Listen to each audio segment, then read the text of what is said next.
আজকে একটি আপনাদেরকে খুশির সংবাদ দেব ইনশাআল্লাহ। সকালবেলা যখন দেখলাম লাইভের মধ্যে একটি জায়গায় প্রতিযোগিতা চলতেছে, তখন আমাদের ছেলেরা ঘুমিয়ে ছিল। সকাল 11টা তাৎক্ষণিকভাবে নিয়ে গেলাম প্রতিযোগিতায়। কোনো প্রস্তুতি নেই, প্রস্তুতি ছাড়াই ইনশাআল্লাহ 3 জন নিয়ে গিয়েছিলাম। আলহামদুলিল্লাহ প্রতিযোগিতায় 3 জনেই ফার্স্ট হয়েছে। আপনারা এই বাচ্চাগুলোর জন্য দোয়া করবেন এবং আমাদের মাদ্রাসার জন্য দোয়া করবেন। আমাদের মাদ্রাসা হলো ইলমুল কোরআন ক্যাডেট মাদ্রাসা, ভেলানগর, নরসিংদী। এবং প্রতিযোগিতা কিন্তু সকলে দিতে পারে না, ইয়াদ আছে কিন্তু প্রতিযোগিতা পারে না।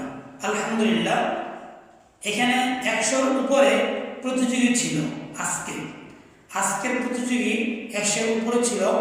এখান থেকে আলহামদুলিল্লাহ আমাদের ছাত্র 3 জন গিয়েছিল অংশগ্রহণ করতে, 3 জনেই ফার্স্ট হয়েছে।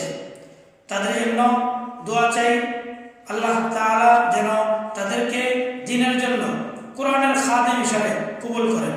আসসালামু আলাইকুম ওয়া রাহমাতুল্লাহ।